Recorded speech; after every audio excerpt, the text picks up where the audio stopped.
Kate Middleton a fait sensation en portant les boucles d'oreilles Bahrain Pearl Drop, un bijou emblématique qu'elle avait déjà arboré lors des funérailles de la reine Elisabeth II.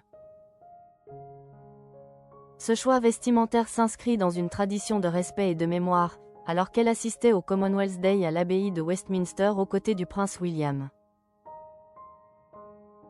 Les boucles d'oreilles, qui appartenaient à la reine Elisabeth II, ont été offertes à la princesse en 1947 comme cadeau de mariage. Elles se sont parfaitement intégrées à sa robe manteau Catherine Walker bleu marine, dotée d'épaules structurées et d'une jupe plissée. Pour compléter son look, la princesse de Galles a opté pour son collier de perles vintage préféré. Ces boucles d'oreilles sont devenues un choix privilégié pour Kate Middleton lors d'événements solennels, notamment le dimanche du souvenir et lors des funérailles de la reine Elisabeth II en septembre 2022. Les Bahrain Pearl Drop Earrings, créés à partir de 7 perles offertes par le souverain Hakim de Bahreïn, sont ornés de diamants ronds et baguettes de style art déco, ajoutant une touche d'élégance à chaque apparition. Au cours des premières années de son mariage, la reine Elisabeth II a souvent porté ses boucles d'oreilles lors de galas et de portraits officiels. En 1982, elles ont été prêtées à la princesse Diana, qui les a également mises en valeur lors de divers événements. Après le décès tragique de Diana, ces bijoux ont été prêtés à d'autres membres de la famille royale, témoignant de leur valeur et de leur histoire. En 2021, Kate Middleton a porté les boucles d'oreilles lors des funérailles du prince Philippe, les associant à un collier de perles japonaises prêté par la reine. L'année suivante, elle a réitéré ce geste lors des funérailles de la reine, soulignant ainsi son attachement à l'héritage royal. Le choix de porter ces boucles d'oreilles lors d'événements marquants témoigne de son respect pour la mémoire de la défunte souveraine.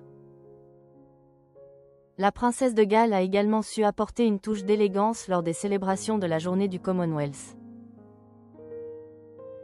L'année précédente, elle avait fait un retour remarqué après une absence pour des raisons de santé, vêtue d'une robe manteau rouge. En général, elle privilégie des couleurs comme le rouge ou le bleu pour ces occasions, choisissant des créateurs de confiance tels que Catherine Walker et Beulah London. Cette année, Kate Middleton a rejoint le roi Charles III, la reine Camilla et d'autres membres de la famille royale pour célébrer cet événement annuel.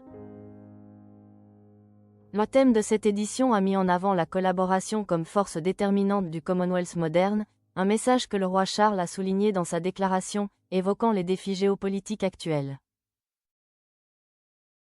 Le Commonwealth, qui regroupe 56 pays, est célébré chaque année par des événements à travers le monde. La journée du Commonwealth est devenue emblématique, notamment depuis que le prince Harry et Meghan Markle y ont assisté avant de quitter leur fonction royale en mars 2020. Cette année, la cérémonie a rassemblé 1800 personnes, dont des représentants des gouvernements et des personnalités de la communauté créative. Le service de célébration a été marqué par des moments artistiques significatifs, tels que la première mondiale de la Commonwealth Symphony et une collaboration de danse entre la Royal Ballet School et Sapney Entertainment Ltd. Ces performances ont illustré l'esprit de partenariat interculturel qui caractérise le Commonwealth.